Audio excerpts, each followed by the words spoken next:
our press secretary, gave alternative facts to that. My goal in this deposition was to be truthful, but not particularly helpful. Welcome to UnSpun, the podcast that makes you better at finding the truth. The way people get news is changing. It used to be that there were many reporters who would research stories and write articles, but now politicians and famous people share information directly with you on social media and the internet. That means you find out things fast, but it's up to you to make sure the information's actually accurate. And newsmakers don't always do their part. The temptation to manipulate information is strong. They bend the truth to deceive so that they can avoid accountability, so that they can advance their agendas. When you recognize these agendas, you can sometimes find out what's real. And we're at a crossroads where anyone can share anything online, so it's important to sharpen your critical thinking skills. Finding that deception before it goes viral is pretty much a survival skill now, and we're going to do it together. Let's get unspun.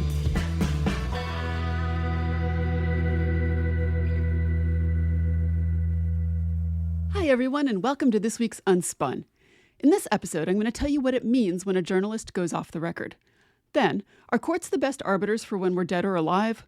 We'll do today's warm-up by listening for false experts. And finally, my guest and I are going to talk about specific strategies you can use to evaluate the information that you hear in the news, on social media, and everywhere else. Sound good? Let's get unspun. When I was a young reporter, it was during the first Gulf War period, so that was the one back in the early 90s with George H.W. Bush and when Iraq invaded Kuwait. I happened to be working in a town where there was a large Air Force base, Shaw Air Force Base, and it was so significant to the Air Force that the guy who was the, quote, architect of the air war, General Schwarzkopf, actually came from that Air Force base. Anyway, eventually that military action ended, and all of the troops who were deployed were coming back home. This was a big deal in an Air Force town. You can imagine people's families had been without dad or mom for, in some cases, up to a year. And everyone could not wait for people to get home. It was the big day, and those very first troops were coming. And I worked for the newspaper and covered the Air Force Base. So part of my job was to go out to the tarmac at the Air Force Base where those very first giant transport planes were getting ready to land, bringing those first people back home.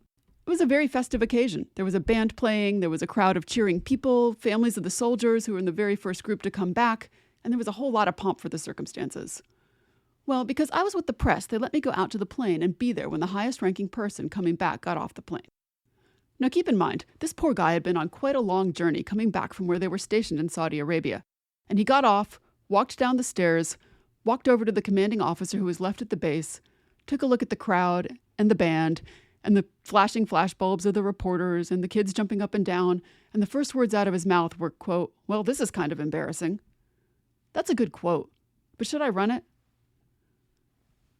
If I acted like he had said that to me, if I'd run it without any context or explanation, it would have made him look kind of like an ungraceful jerk, right? I did run that quote because I thought it showed an aspect of humility in the soldiers who were coming home, and a lot of appreciation from the hometown crowd. But I did make sure to add the context that he was talking to the new commanding officer and it was overheard. There is this question of when reporters can use material, and one term that you will hear once in a while is on the record. So what does on the record actually mean? We have to start by thinking about why sources might want to be off the record in the first place.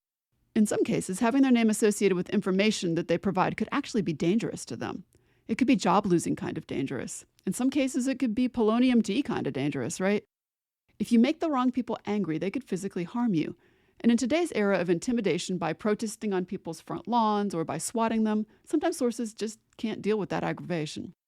So once in a while, it does seem like there is a good reason to let a source go off the record. And there's actually a whole set of rules about that the Associated Press deals with. And the first part is avoiding anonymous sources, believe it or not. The reason to discourage anonymous sources is because it doesn't let the person in the audience make their own assessment for how credible someone is. So sometimes you do allow it, but you really try hard not to. Speaking just practically, if you let sources go off the record, they are also more likely to lie to you, which can be anywhere from embarrassing to the source of some pretty bad legal problems. The Associated Press also defines what on the record means. Here's what they say. If something's on the record, that means that the information can be used, quote, with no caveats, quoting the source by name, end of quote. Do know that this is what reporters really prefer. Off the record is different. It means that you can't use the information in a publication, even without a name. So why would an interview like that even have value? Well, sometimes people can't be the source for the information, but they can tell you where to look for it. It's then up to the journalist to find someone who's willing to go on the record, to put their name with it, or to find another source to confirm the information. According to the Poynter Institute, which is a group that does education and writes about journalism, in order to be off the record, the source needs to ask for it, and then the reporter can agree or refuse. Now, after that happens, the source can decide whether or not they want to talk.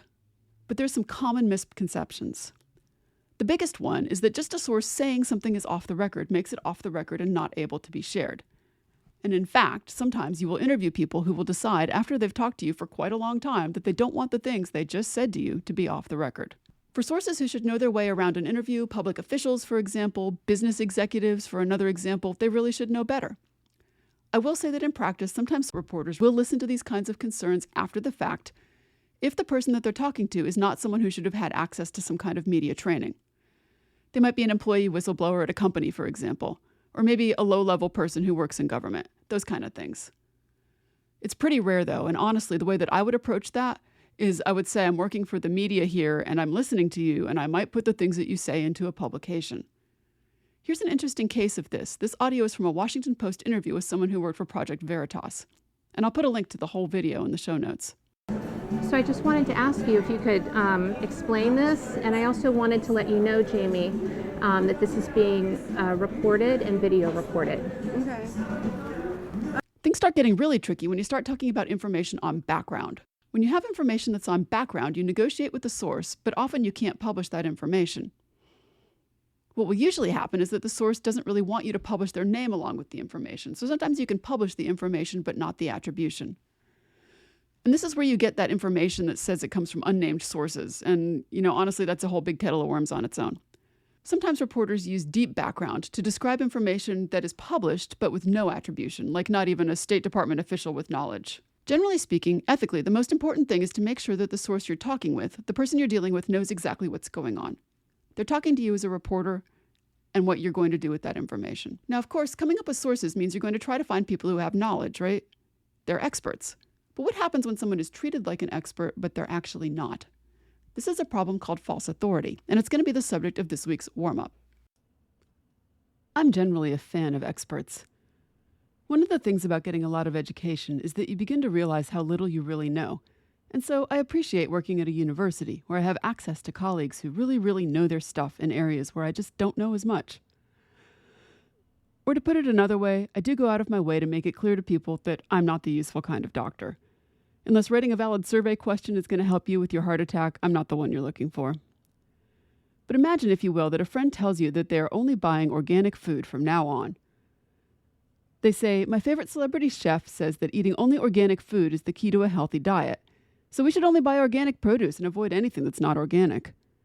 Does it seem like there might be something wrong with their thinking? There is.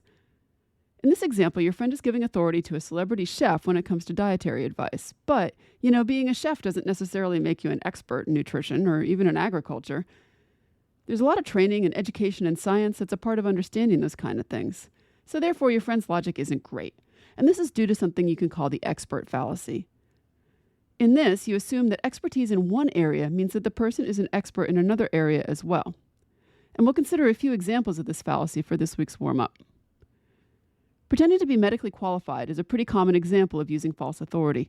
And sometimes it has really disastrous results. So for example, there was this guy in New York, Dean Fiello, who pretended to be a plastic surgeon. And he ended up killing someone during a medical procedure and entombing her in a slab of concrete. There are lots of cases of influencers who give medical advice they shouldn't all over the world. So, I'm not a doctor, but I play one on TV has kind of become, I'm not a doctor, but you can't tell because it's TikTok. Sometimes it's milder, like an athlete endorsing performance-enhancing drinks or shoes. And in the United States, at least, the Fair Trade Commission actually exists in part to monitor and sanction these kind of things. But there's also a more insidious way that false authority can be used against all of us. And that's when unqualified experts are used to make points, and it's hard to tell that they aren't qualified. A lot of times they have some qualification that's kind of next to what a qualified person would be, but for the specific thing that they're talking about, they don't really know. So here's an example, and I'm sorry I don't have the original audio for this. News organizations do kind of take things down when they were wrong, and this was a bunch of years ago. Here's the quote. The threat is narrowed in that it is focused more on Islamic groups, increased activity on the part of Islamic groups in Algeria, Egypt, Israel, Pakistan, and the Philippines. This strike in the heart of America is probably the Pearl Harbor of terrorism. So this quote is from a man named Robert Johnson, and at the time, Johnson was a private security consultant.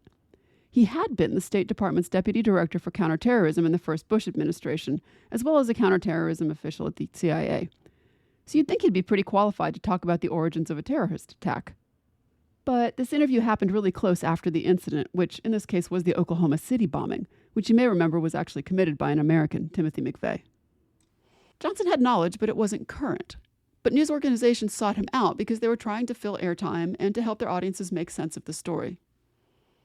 Johnson was far from the only person interviewed to do this kind of thing and far from the only one to blame the attack on Muslims in the early days. In fact, a whole lot of news organizations in the aftermath of that terrible event brought on retired, former, experts in terrorism to offer their opinions about who the perpetrator of the explosion might have been. And many of them were wrong.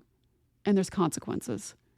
There's a really interesting report from the Council on American Islamic Relations on the number of ways that people misattributed that bombing to Muslims and the impact it had on Muslims in the U.S. And I'll link to that in the show notes also. Let's listen to one more clip. Mr. President, I will be very brief. I had the opportunity to talk to a number of my colleagues. As most people know, this is coming to the floor very quickly. And the real fundamental reason is if we don't act, there's a good chance that a living human being would be starved to death in a matter of days. And that's why the action now, that's why we're not rushing things, but deliberating quickly so we can get this to the House of Representatives. She'll be starved to death next Friday. I've had the opportunity to look at the video footage upon which the initial facts of this case were based.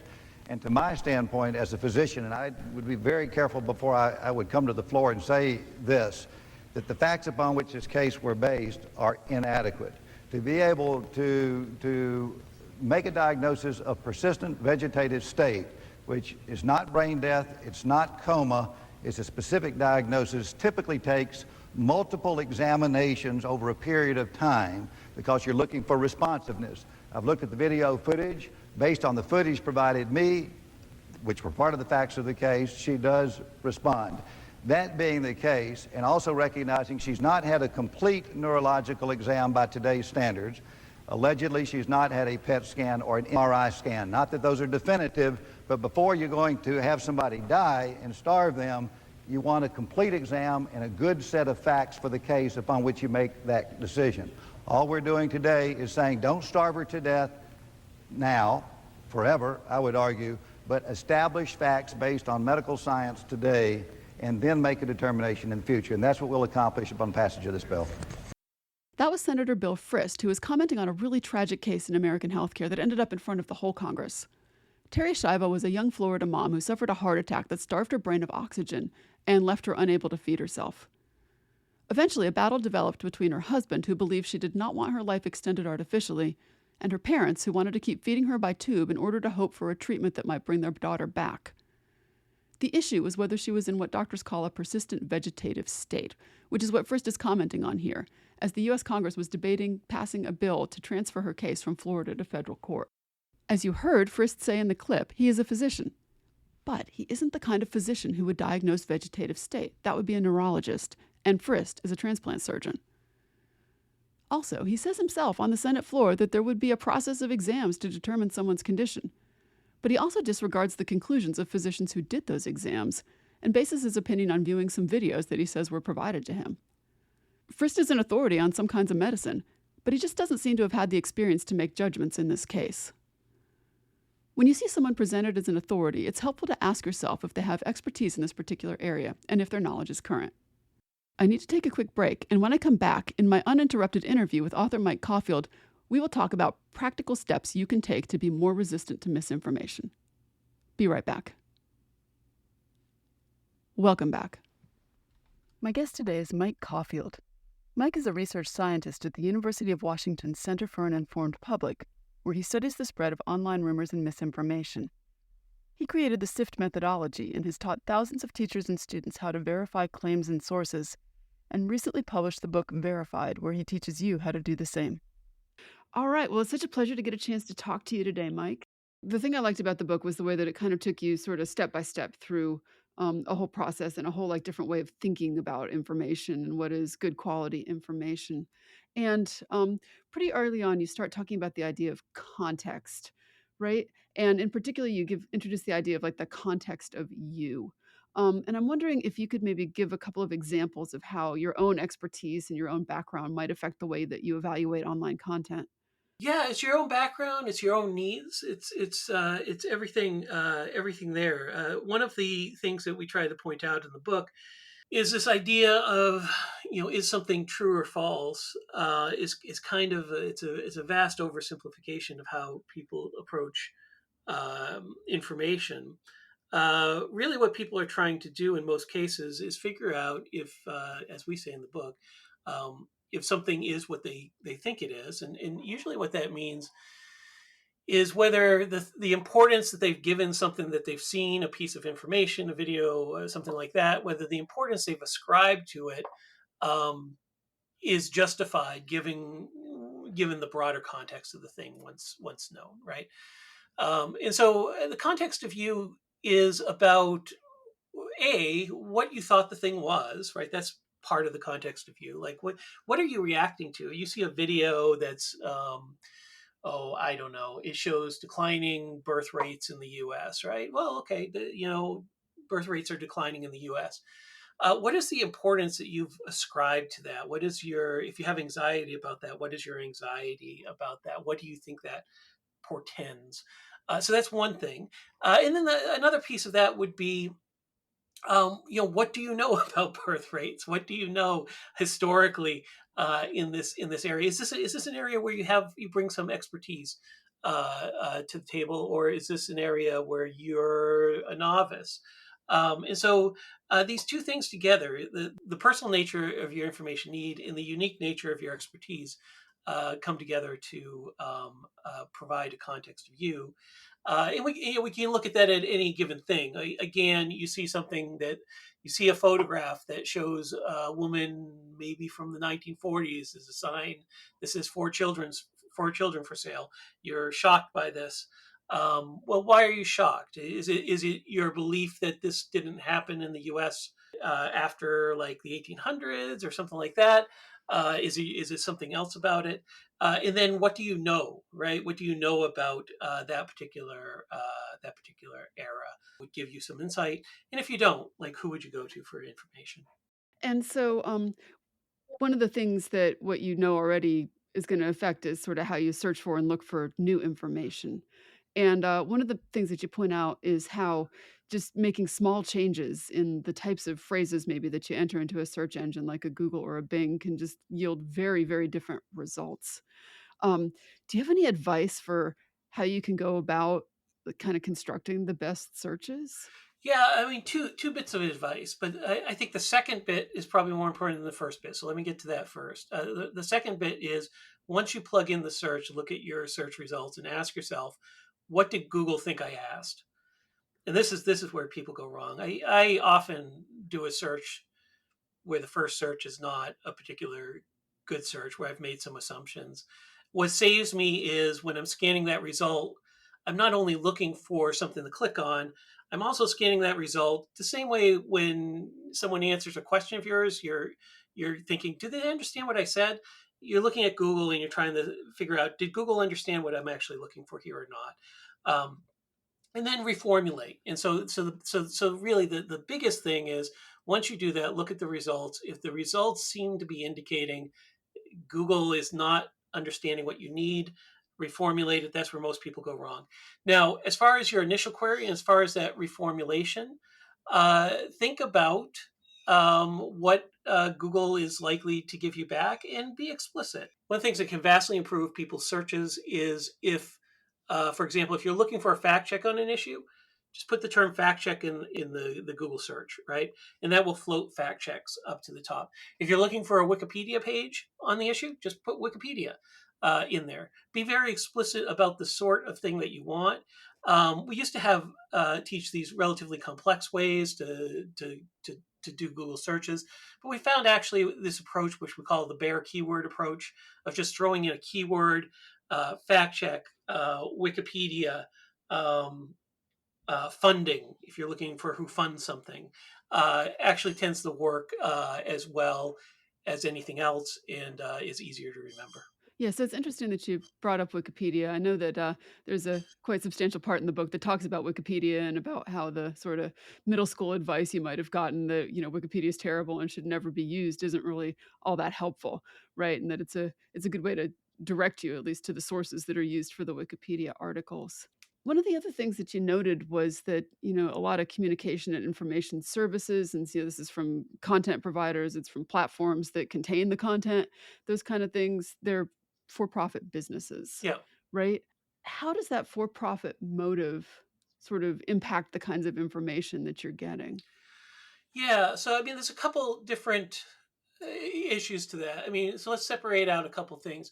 Um, it's not always bad to have, for example, a for-profit news service can be a good thing, right? I read the New York Times. I sometimes read the Wall Street Journal. These are sources that have large news staff. They have to make a profit, but their agenda, right, by and large, their agenda of the news section of those is a news gathering, news reporting agenda, right? That's what they're built to do. That's what they make their money doing.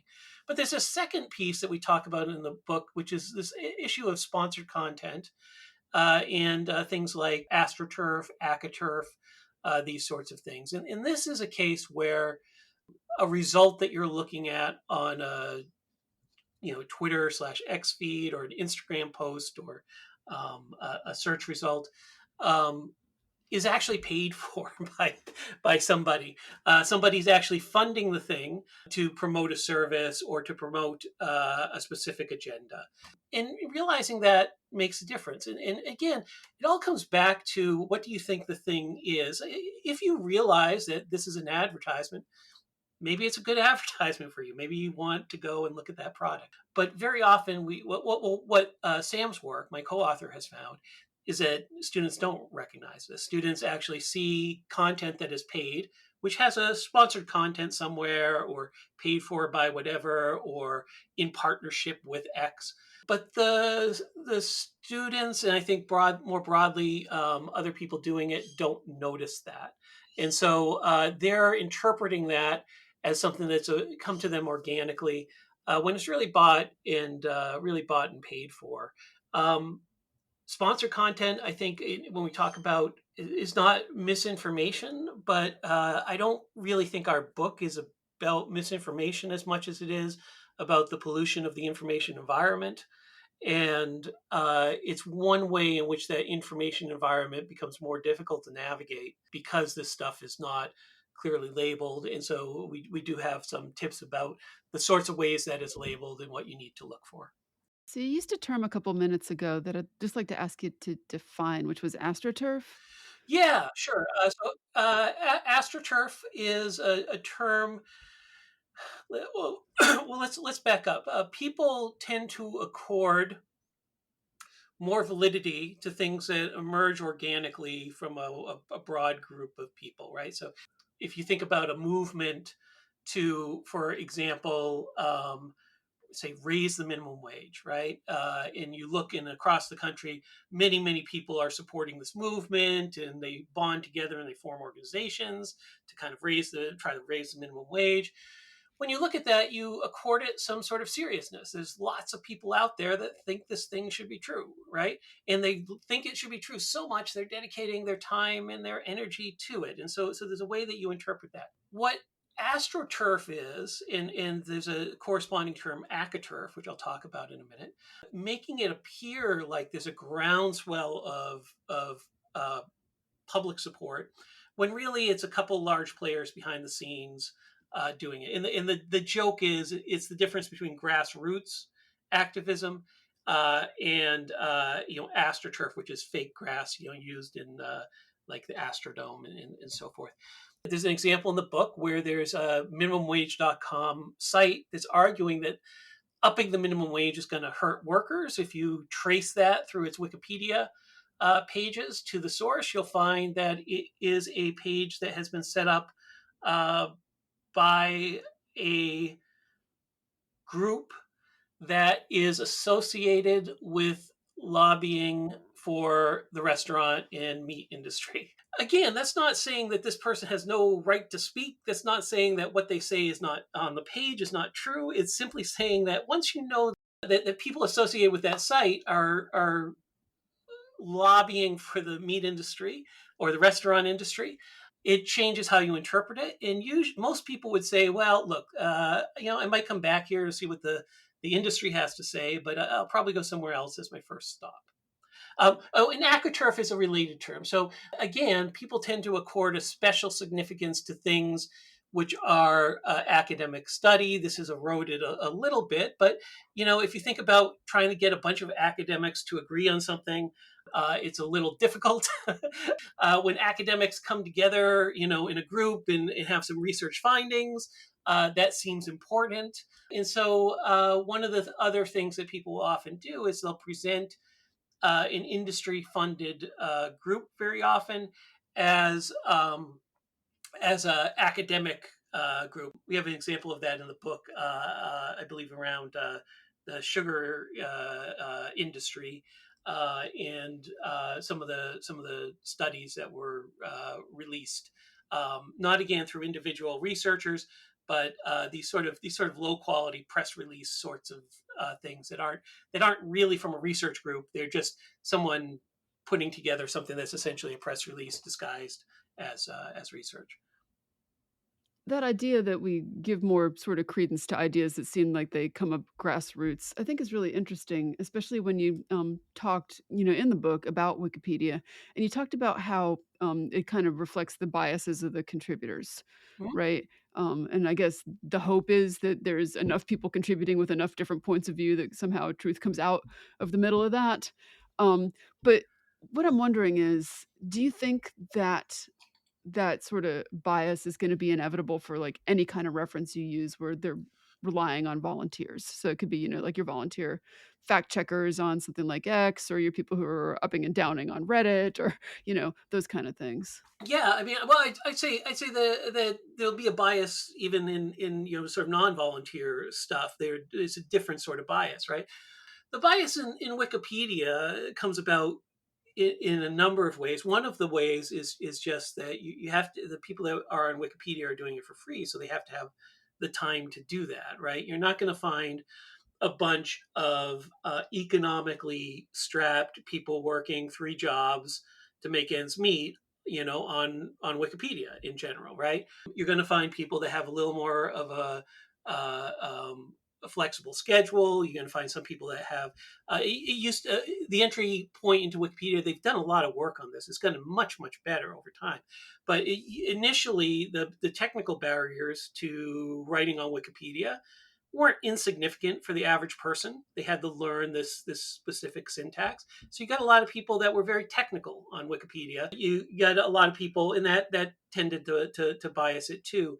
The biggest bias for Wikipedia, though, and I think a lot of people don't realize this, and we don't deal with this in the book, but it is the biggest bias. The biggest bias in Wikipedia is that they have to cite everything has to cite a source, right? That's the whole idea of Wikipedia. And what you find is, for example, when you look at there's absolutely a bias of the editors when it comes to example for on pages on women scientists, for example. It's less pages on women scientists. And there's absolutely a bias for the people on Wikipedia that's been shown, but the majority of the effect on Wikipedia comes from this need for citation, because what we actually find is that there are fewer press stories on women scientists, and part of that too is that there's fewer local press stories on scientists altogether, which means the people that actually have stories about them tend to get in earlier. So there's a whole bunch of bias on this. There's sort of a downstream bias that comes from Wikipedia from its reliance on these news stories, and it tends to reward people that have been established for a long time. It tends to reward the sorts of people that the press falls in love with, and that tends to have these downstream effects. And then that's absolutely amplified by the Wikipedia base. That said, for a page that has a lot of eyes on it, I think Wikipedia is pretty good. So again, lots of gaps in Wikipedia, specifically on these sort of low traffic pages. But on a high traffic page, there's a lot of regulation. People looking out for that page. On any page that has a lock, there's editors making sure it's not vandalized, that edit wars are not going on. And so if you go to a page, on one of these larger subjects, it's generally pretty good. One of the things I think about when I think about contributor bias is some of the content that we're now seeing that's being generated by like generative AI, right? Where it's taking information that already exists and sort of using that to create, facsimiles of new information based on that. And I know that the time frame being as it is for publishing, you didn't have a whole lot of time to include very much about AI in the book. But one of the things I specifically wanted to ask about was you did mention like using sites like Quora, Yeah. right, where people can ask and answer questions. And now that Quora has some of its answers being AI generated, when you ask questions there, do you think that some sources like that are going to become less reliable, or what's the effect of AI going to be on the information environment? Yeah, I think anything where you're looking for an answer that's A, factual, and B, has any sort of complexity or particularly any variability across time, um, the AI, a reliance on AI is going to tend to produce something that's a bit more garbage, to be quite frank. There are some things that AI does pretty well. I mean, if there's a sort of a large body of literature and AI is summarizing it, in that literature is stable over time, you can sometimes get a pretty good answer from AI, that pretty reliably summarizes the main points. I've noticed that Gmail now is doing like little AI summaries of your email. I'll say, oh, in this email, so and so replied to this, and they were concerned about this and whatever. And it's pretty good. It's not bad. One of the things I study is election information, and if you ask AI, hey, how do I vote this year in 2024? AI tells you some things that are just depending on where you're going, whatever, and what answer you get, the chances you'll get a very wrong answer from AI are quite high. Why? Because, well, that's sort of more niche information. It's more variable. It's something that changes from year to year, and so you can really be led astray by that. Most things kind of fall in the middle between something that's pretty solid and something that's absolute garbage. But the big problem with AI is you don't always know where in that spectrum you're falling, and so that's more the problem, right? AI might be giving you a good response, but because you can't trust it, because it has no native authority, it's not useful for any answer that's of any great import. Well, one of the concepts that you introduce is the idea of hot cognition, right? Or the way that people are sometimes making decisions based on their emotion rather than their sort of rational thinking.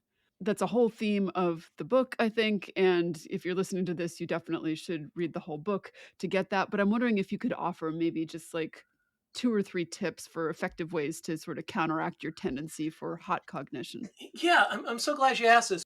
People tend to think that their emotional reaction to something is is bad. It's a thing that they want to sort of overcome, right? And that's not actually our position in the book. Our position is in the book is that first reaction tells you what you think is important about something, and that's incredibly important information to yourself. We mentioned earlier, you see a graph of declining birth rates in the U.S., right? I have showed things like this to students who maybe aren't sort of immersed or soaked in sort of this some of these larger issues and some of these conspiracies, and they're actually unable to really debunk this or talk about this in any way because they have no emotional reaction to it. They have no emotional reaction to the thing. They don't know what it means. They're unable to reflect what it means because it has no meaning to them. So how would you go and get additional context and figure out if you think it's true, right? So emotional reactions are important because emotional reactions are information about what we think the value of the information in front of us is. We understand what we're getting mad about, and we need that. We need that piece. Emotions, as we say in the book, emotions, won't tell you what's there. They just tell you where to dig, right?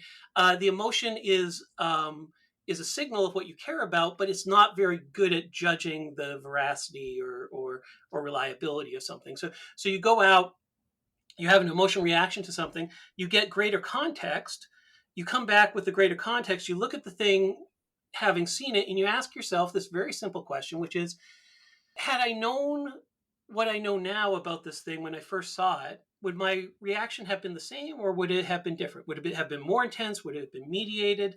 And the difference between your reaction with the context and your reaction without the context, that's the level to which you've been misled or misled yourself in some ways.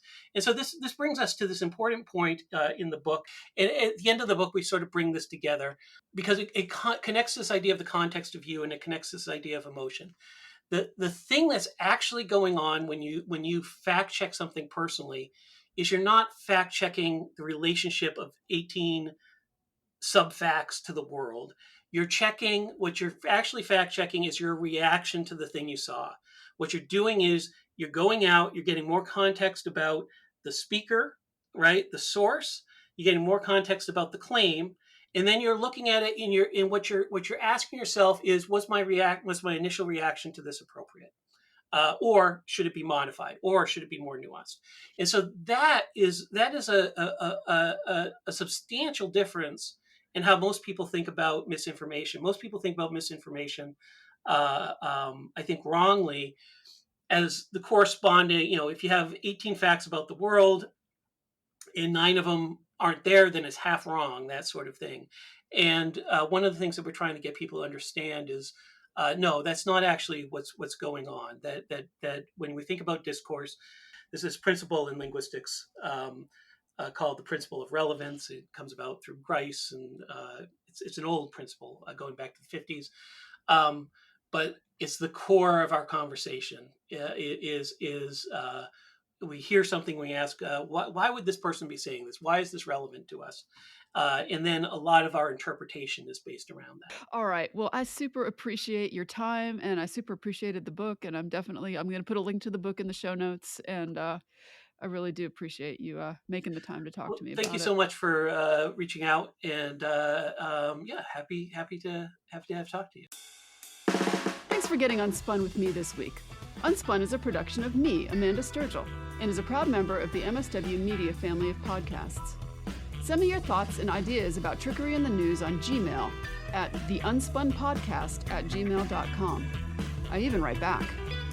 And find this episode's show notes and more information at TheUnspunPodcast.substack.com.